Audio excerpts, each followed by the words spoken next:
Muy buenas a todos nuestros hermanos y hermanas de Fides Viva y a los de toda habla hispana. Estamos hoy en un lugar muy especial en Ciudad del Este. Vamos a entrevistar al padre Cristian Alfonso, sacerdote y director espiritual de Fuerza Católica Unida. ¿Cómo estás, padre? Hola Isaac, estoy muy bien, muy contento de poder pasar este momento con ustedes, muy agradecido también de que hayan hecho el esfuerzo de venir aquí y que nos conozcamos personalmente y compartir un poquito y bueno, una inmensa alegría poder estar con ustedes hoy. Perfecto. Venimos de jóvenes de Colonia Independencia, de Villarrica, de Luque, uno que está en Ciudad del Este, y de Salto del Guairá, el que le habla, por ejemplo. Entonces, tenemos preguntas donde queremos desarrollar un título: ¿por qué católico y no protestante? ¿Estás listo? Supongo que sí, supongo que sí. Buenas, padre, ¿cómo está? Tengo una pregunta para usted. Muchos sectores afirman que el papado es una invención del Imperio Romano o de la Edad Media. ¿Con las Sagradas Escrituras o con la historia, podemos demostrar que el primado de Pedro fue instituido directamente por Cristo y que la iglesia primitiva ya reconocía la autoridad suprema del obispo de Roma? La respuesta es sí, sí, por supuesto que sí. Y la pregunta está muy... Claro, en la pregunta, digamos, ya está la respuesta de cierto sentido, porque si me preguntases directamente, bueno, ¿podemos defender o cómo podemos rebatir, digamos, o responder a los protestantes que niegan esa primacía de Pedro? ¿Sí? Ciertamente nosotros no podemos quedarnos en las Sagradas Escrituras, ¿sí? Como bien lo dijiste, tendríamos que recurrir también a la historia y sobre todo a la tradición, porque en muchos de esos diálogos con nuestros hermanos separados, como se suele decir, o con los protestantes, a veces caemos en limitarnos en un campo donde ellos se sienten a gusto, ¿sí? Que es el campo de las Sagradas Escrituras. Claro.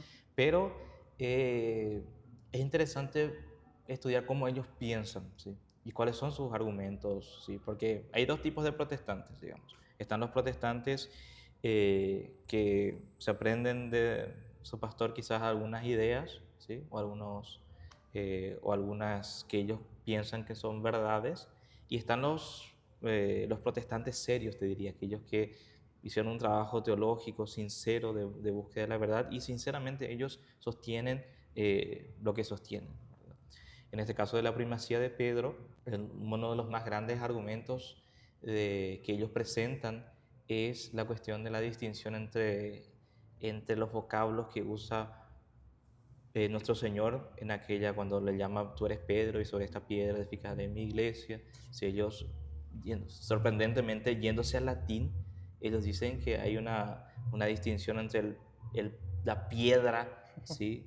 Que sería Pedro, Sí, sí. y la piedra que sería después sobre la cual se edificaría su iglesia, ¿sí?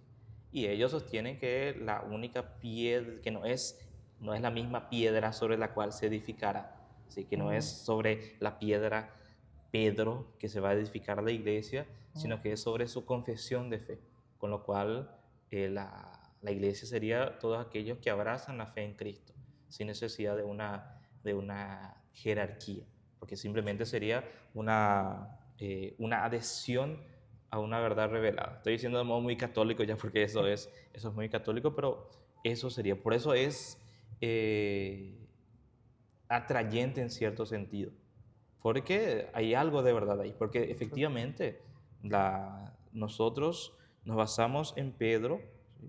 Y en su confesión de fe, porque él dijo, tú eres el Hijo de Dios vivo, y esa es la piedra que funda nuestra iglesia, pero no que funda, sobre la cual está cimentada nuestra iglesia, pero si nos vamos a la propia Basílica de San Pedro, ¿sí? La piedra sobre la cual está edificada toda aquella basílica es justamente Pedro. Y es sorprendentemente, la iglesia siempre creyó en eso. Creyó que siempre, siempre creyó que Pedro estaba ahí. Y hace poco se hicieron las excavaciones y efectivamente Pedro estaba ahí. Pero lo que diferencia a los católicos, o sea, lo que más fuertemente podemos tomar como para defender esa jerarquía o esa primacía, ¿sí? O esa autoridad de Pedro, es que Dios no solamente le dijo, tú eres piedra y yo edificaré sobre ti una catedral, ¿sí? O yo edificaré sobre ti esta iglesia que es mía, sino que yo te doy las llaves del reino de los cielos, ¿sí? Entonces, y eso es muy fuerte, sobre todo para los antiguos, porque incluso tenemos un poco aquí en nuestra sociedad actual, cuando se entregan a las personas importantes por algún motivo, se le entregan las llaves de la ciudad.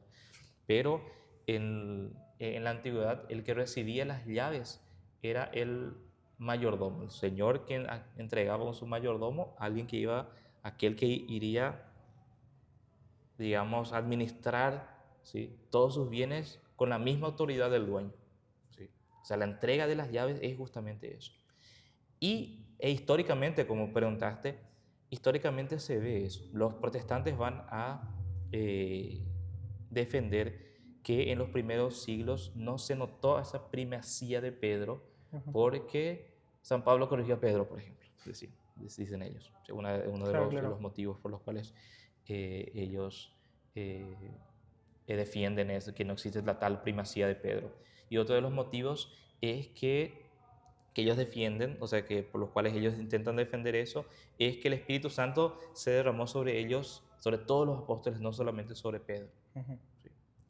Pero, sin embargo, nosotros vemos en las Sagradas Escrituras que San Pablo, por ejemplo, anhelaba muchísimo ver a Pedro. Y entre las cosas que más le marcó en su vida, en sus narraciones, fue cuando fue y pasó 15 días con Pedro. Sí. Sí. Y esa corrección, ¿sí?, la corrección de Pablo a Pedro, nosotros lo pensamos con un pensamiento más moderno, así que se fue y le dijo, che, te estás equivocando, ¿verdad? Sin embargo, nosotros sabemos que San Pablo tenía también una luz, digamos, por ser apóstol, porque Claro. Dios también le eligió como apóstol, y que él veía algo que quizás Pedro no veía, pero fue Pedro el que confirmó después esta cuestión de la no necesidad de la circuncisión para la adhesión a la nueva iglesia. Si bien la luz, digamos, o la primera lucecita de esta verdad, podríamos decir que fue a través de Pablo, el que confirmó eso y el que recibió la confirmación de Dios a través de esa visión fue Pedro. Claro. Entonces, efectivamente, nosotros podemos ver tanto, y después, históricamente, todos recurrían a Pedro. Todos los primeros cristianos tenían devoción por Pedro, y el hecho de que nosotros tengamos una sucesión apostólica de Pedro muestra eso. Porque nosotros, aquí el obispo de este lugar, por ejemplo, es Monseñor Pedro. Monseñor Pedro fue el sucesor de Monseñor Stecklin, que fue sucesor de Monseñor Livieres, y etcétera, y podemos llegar hasta cierto lugar, ¿sí?, histórico de cómo fue la sucesión apostólica. Pero en el medio ahí está perdido, no sabe si es una sucesión de Juan o de cuál apóstol, pero de Pedro nosotros tenemos exactamente su sucesión desde San Pedro hasta el Papa León, exactamente, para mostrar justamente cuán importante es esa sucesión apostólica. Totalmente. Muchas gracias, padre. Bien, padre. Vamos con la segunda pregunta que considero muy importante. Frente a la idea protestante de que Cristo no fundó una iglesia o que la iglesia de Cristo es una realidad puramente invisible o espiritual sin jerarquías, ¿qué pruebas bíblicas e históricas demuestran que Cristo sí fundó intencionalmente una iglesia y que los apóstoles establecieron una cadena de sucesión ordenando obispos para garantizar que la doctrina de Jesús no se alterara? Esta cuestión de la iglesia, que ellos llaman la iglesia visible, ¿sí?, que no es necesariamente lo que Jesús quería, lo que Jesús pensó, según los protestantes, era una iglesia invisible. Ellos lo defienden del siguiente modo. Estuve viendo un poquito cómo ellos defendían eso. Primero, porque ellos aceptan la cuestión de que nosotros somos parte del cuerpo místico de Cristo. ¿Sí? Porque, claro, eso está en las Sagradas Escrituras. ¿Sí? Claro. San Pablo nos lo dice, nosotros somos parte del cuerpo de Cristo. Entonces, quiere decir que el cuerpo es una realidad espiritual, porque va más allá de las simples jerarquías, porque todo aquel que abraza la fe en Cristo, entonces se hace parte de su cuerpo, y el conjunto de todo su cuerpo, eso es la iglesia. ¿Sí? Entonces, desde el punto de vista de miembros de la iglesia, no hay distinción entre el laico y el y el consagrado, o el laico y el clero, básicamente según la percepción de ellos. Y también ellos utilizan mucho la cita de aquella donde dicen que donde 2 o 3 estén reunidos en mi nombre, ahí estoy yo en medio de ellos. Famoso. ¿Sí? Entonces, ¿cómo vemos, cómo respondemos a eso? Primero que para poder conversar con un protestante respecto a ese tema, nosotros tenemos que primero ponernos de acuerdo, ¿sí? Porque lo que ellos entienden de iglesia es diferente de lo que nosotros entendemos por iglesia. Y ahí está la gran diferencia. Ellos entienden la iglesia como una agrupación de hombres que se adhieren a una verdad revelada, digamos, ¿sí? Y eso te hace miembro de la iglesia. Básicamente los que profesan la fe en Cristo. Y entonces se transforma todo eso, esa comunidad, en una realidad invisible, en el sentido de que no necesariamente requiere de una jerarquía. Pero si no tienen jerarquía porque ellos tienen pastores. Pasa que la pastorilidad, digamos, de los apóstoles, no es, los apóstoles, de los protestantes, digo bien, no es una cosa ministerial, sino que es una cosa en vistas a la evangelización simplemente. Por eso ellos no son ordenados, ¿sí? Sino que simplemente para que se puedan evangelizar se eligen o se forman determinadas, pero que no tienen una jerarquía respecto de las otras, sino que son llamados simplemente aquellos que son llamados a enseñar de algún modo. Históricamente eso cae por tierra, ¿sí? Porque nosotros siempre tuvimos a los ancianos y a los ancianos, que serían los presbíteros, y a los episcopos, o sea, a los obispos, ¿sí? Claro que los protestantes dicen que son simplemente términos que ellos utilizaban en aquella época para decir maestros, ¿sí? Esa es la postura de los protestantes. Pero, sin embargo, en la iglesia nosotros vemos que efectivamente ellos tenían la costumbre de imponer las manos, ¿sí? Y hacer nuevos obispos, hacer nuevos sacerdotes, hacer nuevos diáconos para poder, mirando un poquito al Antiguo Testamento, pasar su espíritu, digamos, así como Elías pasó su espíritu a Eliseo, digamos, que no es suyo propio, sino un espíritu de Dios. Entonces vemos históricamente que siempre hubo una jerarquía, ¿sí? Solo que esa jerarquía a veces se nos acusa de que es una cuestión puramente humana, que es puramente organizativa, ¿sí? Y ahí es donde está la gran diferencia, porque para nosotros la iglesia no es el conjunto simplemente de hombres que se adhieren a una verdad revelada, sino que la iglesia es un sacramento, ¿sí? La iglesia es un sacramento de salvación. ¿Qué significa sacramento? Que es un misterio, no el misterio en el sentido de película de misterio, sino que es una verdad que se me da, digamos, y que tiene eficacia, ¿sí? Por sí misma, por su propia fuerza. Es un sacramento de salvación, ¿sí? Y como el sacramento de salvación tiene lo que nosotros llamamos de economía sacramental, o sea, sus modos en que la iglesia actúa para poder salvar a sus miembros. Y el principal modo para poder salvar a sus miembros es a través de los sacramentos. Pero esos sacramentos actúan a través de instrumentos. Y los instrumentos tienen que ser apropiados a la naturaleza de la gracia. Por eso nosotros tenemos el orden sacerdotal, que es aquel que tiene que no solamente ofrecer el sacrificio, principalmente el sacrificio eucarístico, y administrar los bienes de la iglesia. Cuando digo los bienes, no digo los bienes materiales, sino principalmente los bienes sacramentales, o sea, los sacramentos. Porque la vía de salvación es a través de los sacramentos. El medio por el cual los sacramentos llegan a los fieles tiene que ser, en la medida de lo posible, acorde a la naturaleza de las gracias, o sea, la naturaleza de los sacramentos. Por eso, estos medios, que son los ministros consagrados, tienen que, de cierto modo, participar o participar de una realidad jerárquica también. Porque nosotros vemos que hasta los ángeles tienen jerarquía, ¿sí? Entonces, si este mundo es una imagen de la o tiene que parecerse al cielo mediante los cristianos.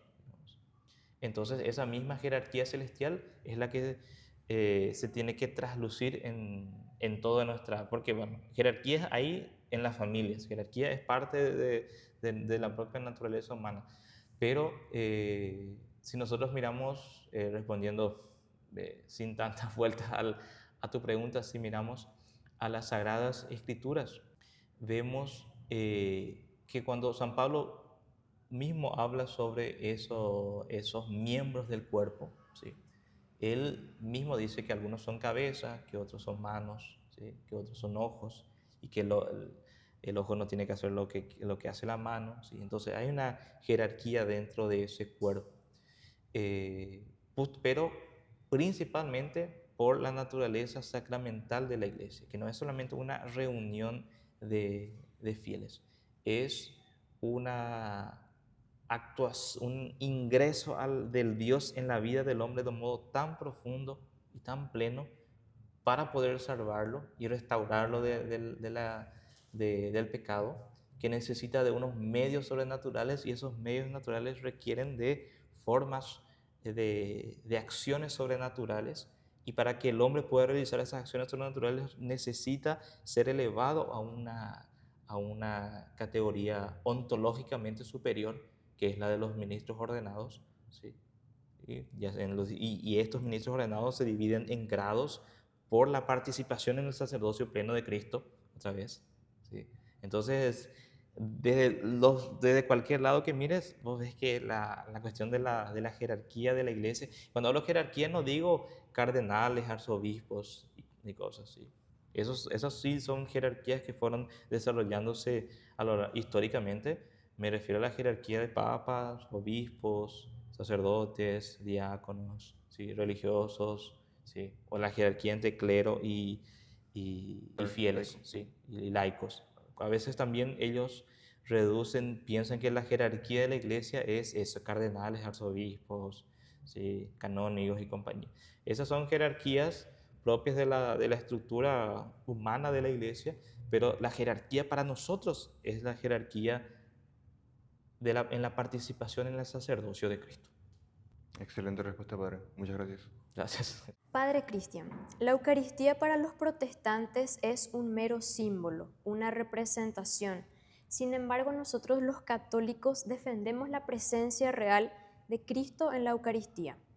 ¿Por qué nosotros tenemos razón y ellos no? Bien, ellos sostienen lo siguiente, ¿sí?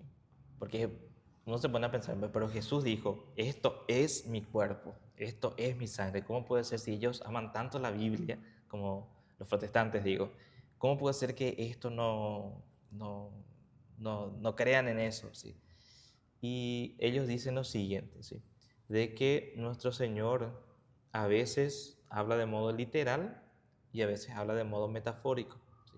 Cuando dice nuestro Señor, yo soy la vid, ¿sí? O yo soy la puerta, ¿sí? Él no está hablando de modo literal, ¿sí? Él no es la puerta.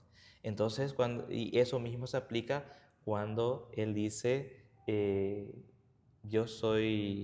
esto es mi cuerpo, que el verbo es, ¿sí? No necesariamente es una cosa porque si tomás literalmente esto es mi cuerpo, también tendrías que tomar, no hay ningún motivo para lo cual no tomar de modo literal, yo soy la puerta, ¿sí?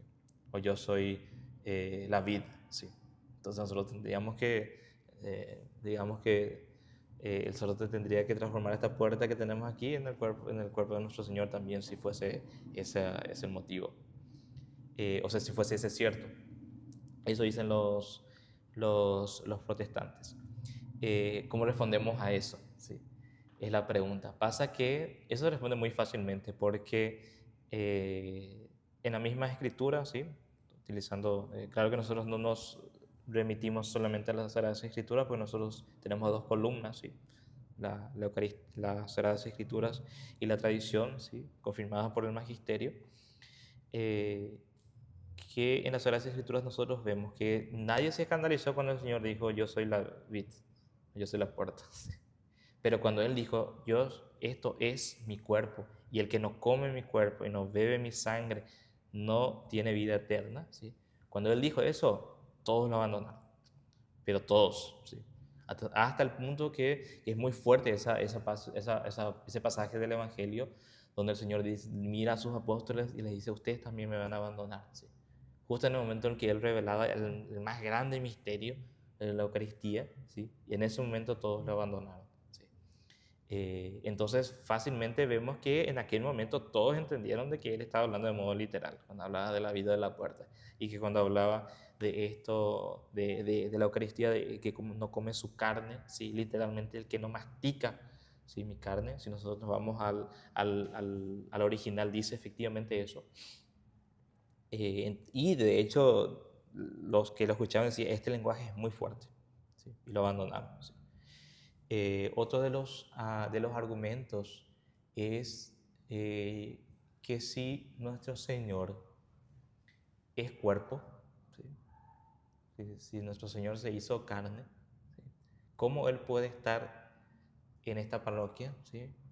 Y en la parroquia siguiente y en todas las parroquias del mundo, ¿sí? Siendo que si es cuerpo, justamente una de las características del cuerpo es que tiene límites, ¿sí? ¿Sí? Que está limitado, ¿sí? Porque solamente lo que es espiritual está fuera de los límites del espacio, ¿sí? Por eso nosotros podemos tener un ángel de la guarda aquí con nosotros y al mismo tiempo nuestro ángel de la guarda está mirando a Dios y adorándolo, ¿sí? Porque Él es un ser espiritual que no está sometido a las leyes del espacio y del tiempo. Esa es una de las objeciones también. Por eso ellos, hay varias corrientes, ¿sí? Pero por eso ellos creen, por lo menos la primera camada de los protestantes, no en la transustanciación, sino en la consustanciación, que la sustancia del cuerpo de Cristo está de cierto modo ahí compartiendo con el pan, digamos. Y por eso a veces después de la misa ya no está la presencia, o de la Santa Cena, o de la Última Cena, como le llaman, dependiendo de la denominación. Pero eso también se responde muy fácilmente porque el cuerpo de nuestro Señor, que nosotros adoramos, que recibimos la Eucaristía, que guardamos en nuestros sagrarios, que exponemos en las capillas de adoración, es un cuerpo glorioso.